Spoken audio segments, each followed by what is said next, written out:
दुर्गा देवीच्या 9 रूपांची व रंगांची माहिती. दुर्गा देवीच्या उपासनेसाठी नवरात्र हे अत्यंत शुभ व विशेष महत्त्वाचे मानले गेले आहे.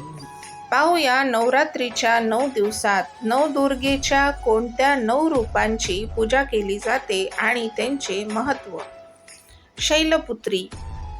दुर्गा देवीचे प्रथम स्वरूप शैलपुत्री आहे. नवरात्रीची पहिली माळ शैलपुत्री पर्वतराज हिमालय कन्या आहे. नवदुर्गांमध्ये शैलपुत्री प्रथम दुर्गा आहे. हिमालय कन्या असल्यामुळे शैलपुत्री देवीला बर्फाप्रमाणे पांढरा रंग प्रिय आहे. म्हणूनच देवीची पूजा पांढऱ्या रंगाच्या फुलांनी केली जाते. तसेच पांढऱ्या रंगाचे वस्त्र अर्पण करणे शुभ मानले गेले आहे. तसेच देवीला पांढऱ्या रंगाचा समावेश असलेल्या मिठाईचा नैवेद्य दाखवावा असे सांगितले जाते. शैल म्हणजे पाषाण आणि पाषाणाप्रमाणे ठाम राहण्याची प्रेरणा यातून मिळते असे म्हटले जाते. ब्रह्मचारिणी. दुर्गा देवीचे द्वितीय स्वरूप ब्रह्मचारिणी आहे. नवरात्रीची दुसरी माळ. या रूपाच्या एका हातात अष्टदलाची माळ आणि दुसऱ्या हातात कमंडलू आहे. तप आचरणामुळे या रूपाला ब्रह्मचारिणी म्हटले जाते.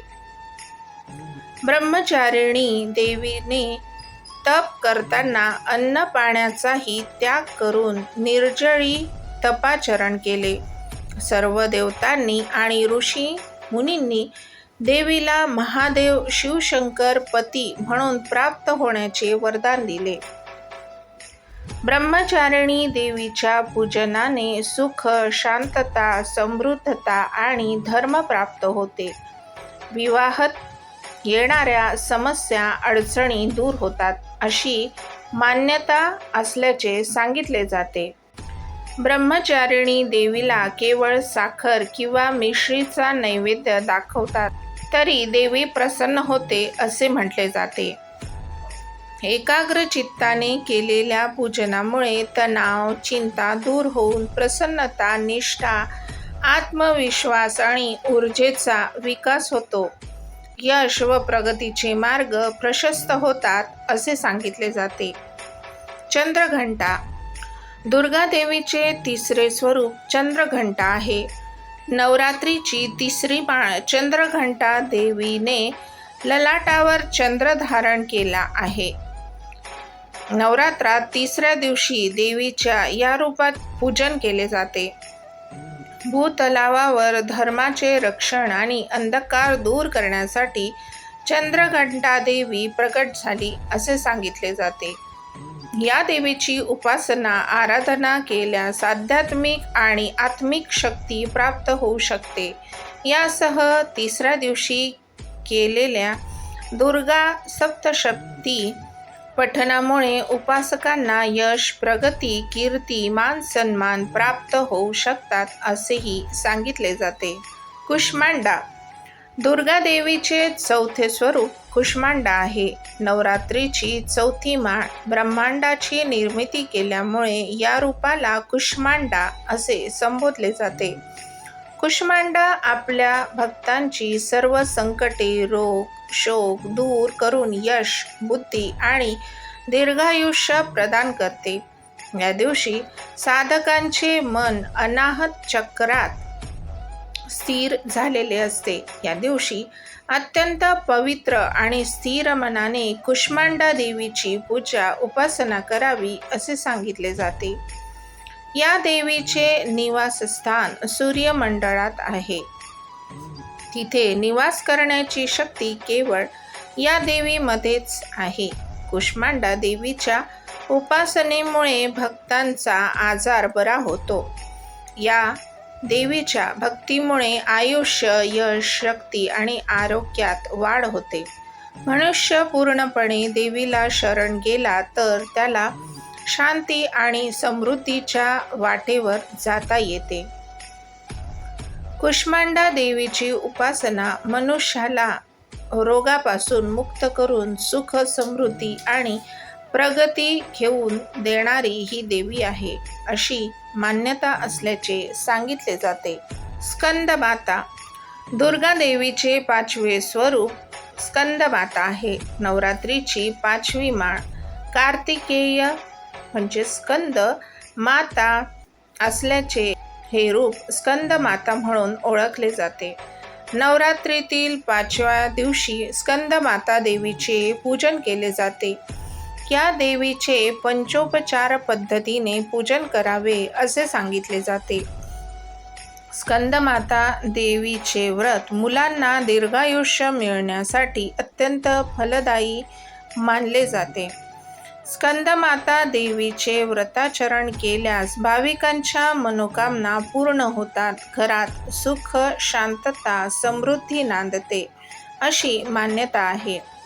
देवीचे पूजन करताना सौभाग्यालंकार अर्पण करावे, लाल रंगाचे फूल अक्षदा वाहाव्या, तसेच देवीला केळाचा समावेश असलेला नैवेद्य अर्पण करावा. देवीला पिवळा रंग प्रिय असल्यामुळे नैवेद्यात आणि पूजन करताना पिवळ्या रंगाचा समावेश असलेल्या गोष्टींचा आवर्जून वापर करावा असे सांगितले जाते. कात्यायनी दुर्गा देवीचे 6वे स्वरूप कात्यायनी आहे. नवरात्रीची 6वी माळ कात्यायनी पूजनाने धर्म, अर्थ, काम आणि मोक्षाची प्राप्ती होते. एका कथेनुसार श्रीराम व श्रीकृष्ण यांनीही कात्यायनी देवीचे पूजन केले होते. ब्रजमंडळातील गोपिकांनी श्रीकृष्ण पती म्हणून मिळावा यासाठी कात्यायनी देवीचे पूजन केले होते असे सांगितले जाते. देवीचा अवतार धारण्यामागील मुख्य उद्देश धर्माची पुनर्स्थापना, संरक्षण असल्याचे म्हटले जाते. कात्यायनी देवीचे पूजनाने सुयोग्य जोडीदार प्राप्त होऊ शकतो. तसेच विवाहात येणाऱ्या अडचणी, समस्या दूर होतात. भाविकांना सुख समृद्धी प्राप्त करणे सुलभ होते अशी मान्यता असल्याचे सांगितले जाते. कालरात्री दुर्गा देवीचे 7वे स्वरूप कालरात्री आहे. कालरात्रीचे रूप भयंकर आहे. नवरात्रीची 7वी माळ देवी भागवत पुराणानुसार कालरात्री देवीचे पूजन केल्याने कोणत्याही गोष्टीची कमतरता जाणवत नाही. अकाल मृत्यूचे भय राहत नाही. मनोकामना पूर्णत्वास जातात. तसेच भाविकांच्या समस्या, अडचणी, कष्ट यांचे अतिशीघ्र देवी निवारण करते अशी मान्यता असल्याचे सांगितले जाते. पुराणातील काही उल्लेखानुसार कालरात्री देवीला सर्व सिद्धींची अधिष्ठात्री मानले गेले आहे. त्यामुळे तंत्र मंत्राचे साधक कालरात्री देवीचे विशेष पूजन करतात. ही पूजा मध्यरात्री केली जाते. कालरात्री देवी भाविकांना विशेष कृपादृष्टी राहते आणि शुभ आशीर्वाद प्राप्त होतात. म्हणून कालरात्री देवीला शुभंकरी असेही म्हटले जाते. महागौरी दुर्गा देवीचे 8वे स्वरूप महागौरी आहे. नवरात्रीची 8वी माळ पुराणातील एका कथेनुसार वयाच्या 8व्या वर्षी देवीने महादेव शिवाला प्राप्त करण्यासाठी कठोर तपस्या केली होती. वयाच्या 8व्या वर्षी तपस्या केल्यामुळे नवरात्रात महागौरी देवीचे पूजन 8व्या दिवशी केले जाते अशी मान्यता आहे. राक्षस दैत्य शुंभ निशुंभाचा वध करण्यासाठी महागौरीने कौशिकी स्वरूप धारण केले. ही देवीचीच एक लीला होती अशी कथा पुराणात आढळते.